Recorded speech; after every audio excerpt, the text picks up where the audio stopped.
നമ്മൾ ഇന്ന് നോക്കുന്നത് 2026 നടന്ന വുമൺ സിവിൽ എക്സൈസ് ഓഫീസർ എക്സാമിന്റെ ഇംഗ്ലീഷ് മലയാളം ക്വസ്റ്റ്യൻസ് ആണ്. Question paper code 11/2026. ആദ്യം നമുക്ക് ഇംഗ്ലീഷ് ക്വസ്റ്റ്യൻസ് നോക്കാം. 61ാമത്തെ question. The treasure was buried dash an old oak tree. The treasure was buried dash an old oak tree. Correct preposition ചേർക്കാനാണ് option A at, option B in, option C beneath, option D on. ഇവിടെ correct answer വരുന്നത് option C ആണ്, beneath. The treasure was buried beneath an old oak tree. ഇനി beneath എന്ന് പറഞ്ഞാൽ എന്താ അർത്ഥം വരുന്നത്? താഴെ അല്ലെങ്കിൽ അടിയിൽ. നമ്മൾ നിധിയൊക്കെ കുഴിച്ചിടുന്നത് മരത്തിൻ്റെയൊക്കെ അടിയിലാണല്ലേ. അതുകൊണ്ട് ഇവിടെ ആൻസർ വരുന്നത് ബിനീത്ത് ആണ്. ഇനി അറ്റ് എന്ന് പറഞ്ഞ പ്രിപ്പോസിഷൻ നമ്മൾ എപ്പോഴാണ് ഉപയോഗിക്കുന്നത്? ഒരു പ്രത്യേക സ്ഥലത്തെയോ ബിന്ദുവിനെയോ സൂചിപ്പിക്കാൻ. ഒരു പ്രത്യേക സ്ഥലത്തെയോ ബിന്ദുവിനെയോ സൂചിപ്പിക്കാൻ അറ്റ് ഉപയോഗിക്കുന്നു. For example, the train arrives at 6 p.m. She is waiting at the bus stop. ഇനി ഇൻ എപ്പോഴാണ് ഉപയോഗിക്കുന്നത്? വലിയൊരു പരിധിക്കുള്ളിൽ അല്ലെങ്കിൽ ചുറ്റപ്പെട്ട സ്ഥലത്തിനുള്ളിൽ എന്നൊക്കെ കാണിക്കാനാണ് നമ്മൾ ഇൻ ഉപയോഗിക്കുന്നത്. പ്രധാനമായിട്ടും മാസങ്ങൾ, വർഷങ്ങൾ, ഋതുക്കൾ അല്ലെങ്കിൽ ഒരു നീണ്ട കാലയളവ് എന്നിവയ്ക്ക് മുൻപ് ഇൻ ഉപയോഗിക്കും. For example, my birthday is in May.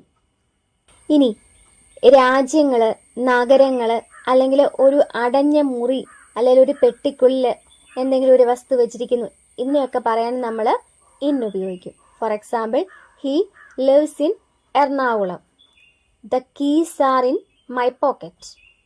ഇനി ഓൺ എപ്പോഴാണ് ഉപയോഗിക്കുന്നത്? മുകളിൽ അല്ലെങ്കിൽ ഉപരിതലത്തിൽ നിന്ന് പറയാൻ. For example, the book is on the table. അതുപോലെ ദിവസങ്ങളെ സൂചിപ്പിക്കാൻ. For example, we have an exam on Monday. ഇനി അറ്റ്, ഓൺ, ഇൻ ഇവ പെട്ടെന്ന് എങ്ങനെ ഓർത്ത് വയ്ക്കാമെന്ന് നോക്കാം. അറ്റ് എന്ന് പറഞ്ഞാൽ വളരെ കൃത്യമായ കാര്യങ്ങൾക്കാണ് ഉപയോഗിക്കുന്നത്. അതുപോലെ ഓൺ കുറച്ചുകൂടി വലിയ കാര്യങ്ങൾക്ക്, അതായത് ഡേയ്സ്, സ്ട്രീറ്റ്സ്, സർഫസസ് ഇവയുടെയൊക്കെ കാര്യങ്ങൾ പറയാനാണ് ഓൺ ഉപയോഗിക്കുന്നത്. അതുപോലെ ഇൻ ആണെങ്കിൽ ഏറ്റവും വലിയ കാര്യങ്ങൾക്ക്, മന്ത്സ്, ഇയേഴ്സ്, കൺട്രീസ് അല്ലെങ്കിൽ ഒരു ലാർജ് എൻക്ലോസ് സ്പേസ് അങ്ങനെയുള്ളത് പറയാനാണ് നമ്മൾ ഇൻ ഉപയോഗിക്കുന്നത്. ഇനി 62ാമത്തെ question. Few people understood dash. Question tag എഴുതാനാണ്.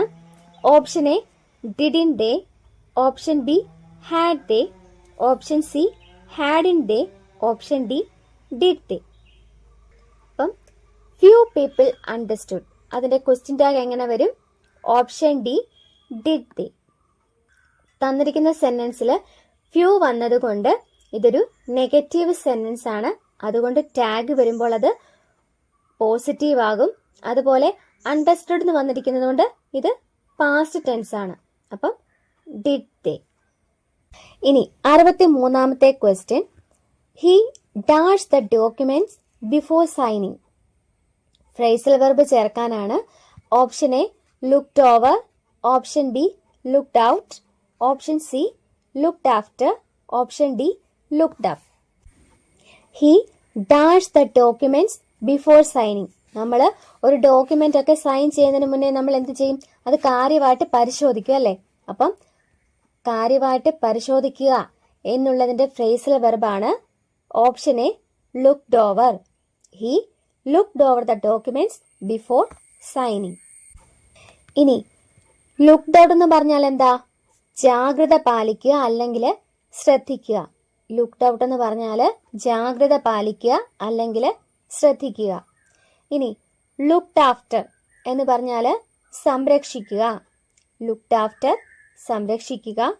ലുക്ഡ് അപ്പ് എന്ന് പറഞ്ഞാൽ ഡിക്ഷണറിയിലോ പുസ്തകങ്ങളിലോ ഒക്കെ നമ്മൾ എന്തിനെങ്കിലും ഒക്കെ അർത്ഥം തിരയുന്നതിനാണ് ലുക്ഡ് അപ്പ് എന്ന് പറയുന്നത്.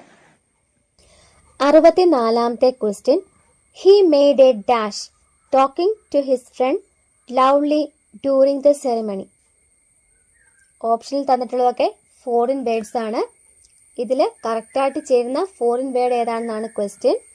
Option A cliche, option B ഫോപ്പ, option C deja vu, option D bon voyage. He made a dash, talking to his friend loudly during the ceremony. ഇവിടെ ആൻസർ വരുന്നത് ഓപ്ഷൻ ബി ആണ്, ഫോപ്പ. ഫോപ്പ എന്ന് വെച്ചാൽ പൊതുവേദികളിലോ ചടങ്ങുകളിലോ നമ്മൾ ചെയ്യാൻ പാടില്ലാത്ത അല്ലെങ്കിൽ മറ്റുള്ളവർക്ക് ബുദ്ധിമുട്ടുണ്ടാക്കുന്ന തരത്തിലുള്ള സാമൂഹികപരമായ തെറ്റുകളെയും അബദ്ധങ്ങളെയും സൂചിപ്പിക്കാൻ ഉപയോഗിക്കുന്ന ഒരു ഫ്രഞ്ച് പദപ്രയോഗമാണ് ഫോപ്പ.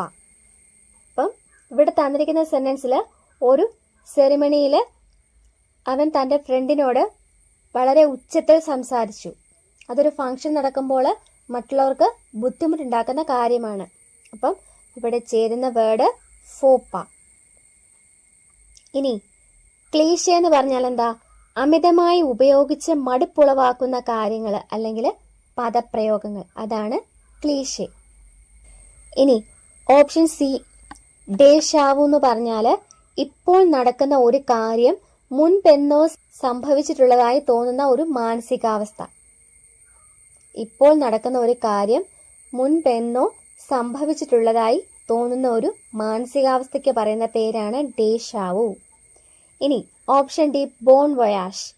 യാത്ര തിരിക്കുന്ന ഒരാൾക്ക് ശുഭയാത്ര നേരാൻ ഉപയോഗിക്കുന്ന വാക്കാണ് ബോൺ വയാഷ്. 65ാമത്തെ question. The teacher made them write an essay. Can be reframed as.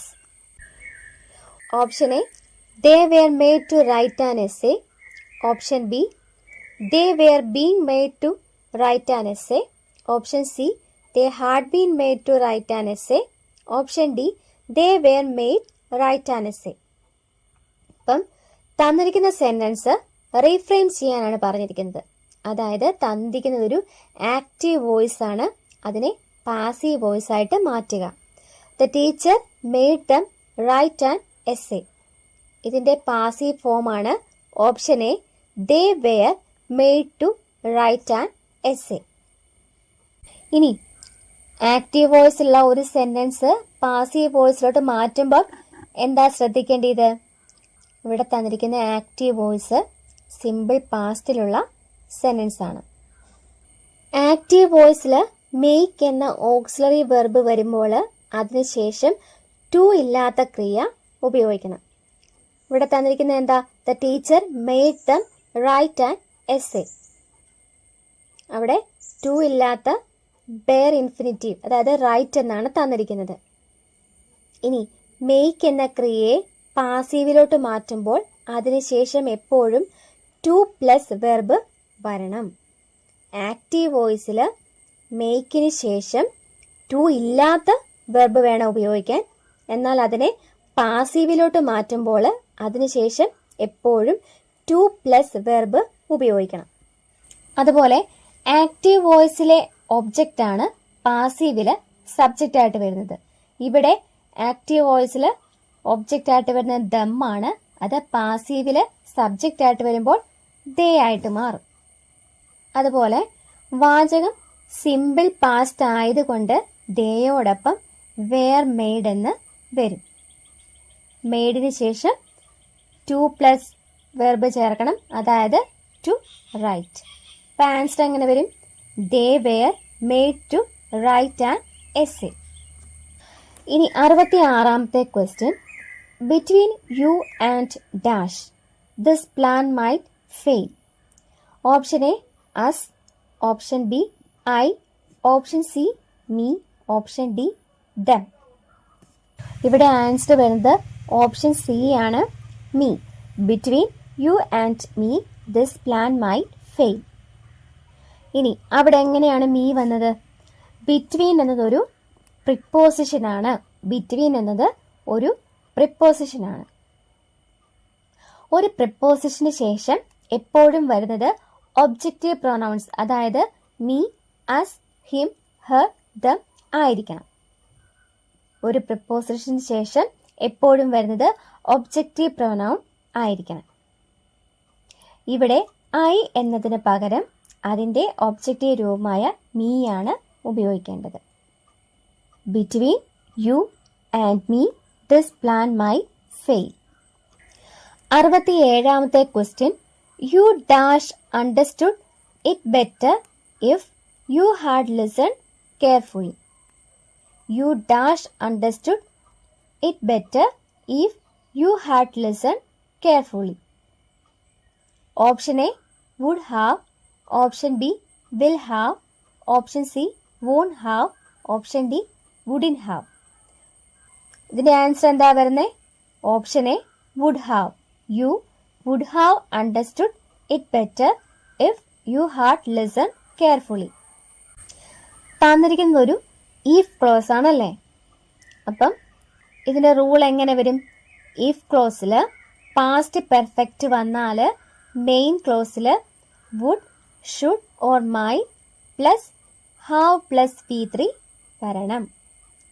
if ക്ലോസിൽ past perfect വന്നാൽ main ക്ലോസിൽ would, should or might plus have plus V3 വരണം. ഇവിടെ if ക്ലോസിൽ you had listened എന്ന് വന്നിട്ടുണ്ട്. അതുകൊണ്ട് അതൊരു പാസ്റ്റ് പെർഫെക്റ്റ് ആണ്. അപ്പം മെയിൻ ക്ലോസിൽ എന്ത് വരണം? would have. You would have understood it better if you had listened carefully. 68ാമത്തെ question. He bought dash toy for his son. He bought dash toy for his son. Option A the UFO, option B all UFO, option C a UFO, option D an UFO. ഇവിടെ answer വരുന്നത് option C ആണ്, a UFO. He bought a UFO toy for his son. ഇനി ഒരു വാക്കിൻ്റെ കൂടെ നമ്മൾ എയോ ആനോ ചേർക്കുന്നതിൻ്റെ rule എന്താണ്? നമ്മൾ ഒരു വാക്ക് ഉച്ചരിക്കുന്നത് വൗവൽ സൗണ്ടിലാണെങ്കിൽ, അതായത് ആ, ഇ, ഉ, എ, ഒ എന്നിങ്ങനെയുള്ള വൗവൽ സൗണ്ടിലാണെങ്കിൽ നമ്മൾ അതിന് മുന്നേ ആൻ ചേർക്കും. ഇനി ഒരു വാക്ക് ഉച്ചരിക്കുന്നത് വ്യഞ്ജന ശബ്ദത്തിലാണ് എന്നുണ്ടെങ്കിൽ നമ്മൾ അതിന് മുന്നിൽ എ ചേർക്കും. ഇവിടെ UFO എന്ന വാക്ക് തുടങ്ങുന്നത് യുവിലാണെങ്കിലും നമ്മളത് ഉച്ചരിക്കുമ്പോൾ യാ എന്ന വ്യഞ്ജന ശബ്ദത്തിലാണ് തുടങ്ങുന്നത്. അതുകൊണ്ട് UFOയ്ക്ക് മുന്നേ നമ്മൾ എ എന്ന ആർട്ടിക്കിൾ ചേർക്കണം. 69ാമത്തെ question. The bikers had a moonlight dash by the riverside. The bikers had a moonlight dash by the riverside. ഇതിലെ ആൻസർ വരുന്നത് ഓപ്ഷൻ ഡി ആണ്, റോണ്ടേവു. ഇതൊരു ഫ്രഞ്ച് വേർഡാണ്. മുൻകൂട്ടി നിശ്ചയിച്ച പ്രകാരം ആളുകൾ കണ്ടുമുട്ടുന്ന സ്ഥലത്തിനാണ് റോണ്ടേവു എന്ന് പറയുന്നത്. അപ്പം the bikers had a moonlight rendezvous by the riverside. Answer വരുന്നത് ഓപ്ഷൻ ഡി. 70ാമത്തെ question. That designer dress cost her an arm and a leg means. That designer dress cost her an arm and a leg. ഇതിന്റെ meaning എന്താണ്? Option A the dress is a misfit.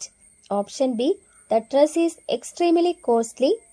Option C the dress caused injury to her body. Option D the dress is beautiful. ഇവിടെ answer വരുന്നത് option B ആണ്, the dress is extremely costly.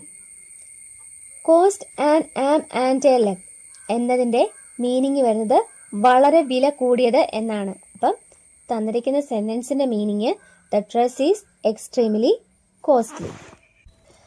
അപ്പം നമ്മൾ ഇംഗ്ലീഷിലെ 10 questions നോക്കിക്കഴിഞ്ഞു.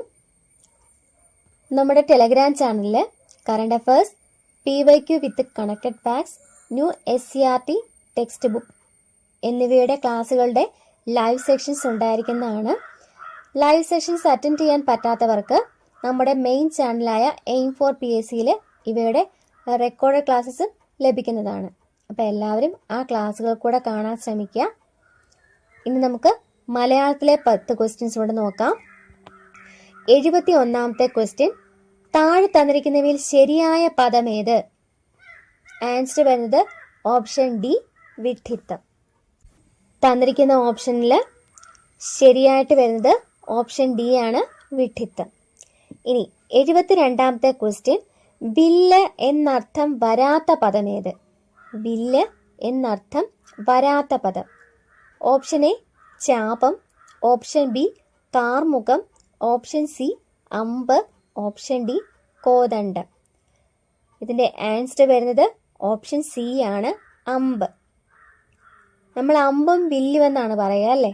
അപ്പം വില്ല് എന്നർത്ഥം വരാത്ത പദമാണ് അമ്പ്.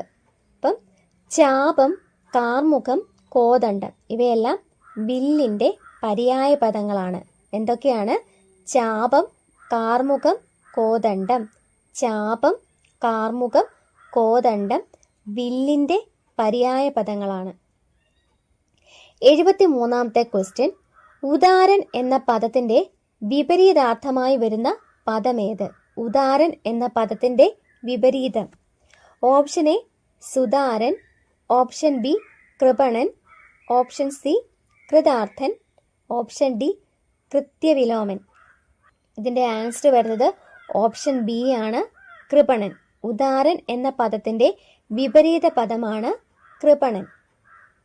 ഉദാരൻ എന്ന് പറഞ്ഞാൽ ദാനശീലനാണ്, കൃപണൻ എന്ന് പറഞ്ഞാൽ പിശുക്കനാണ്.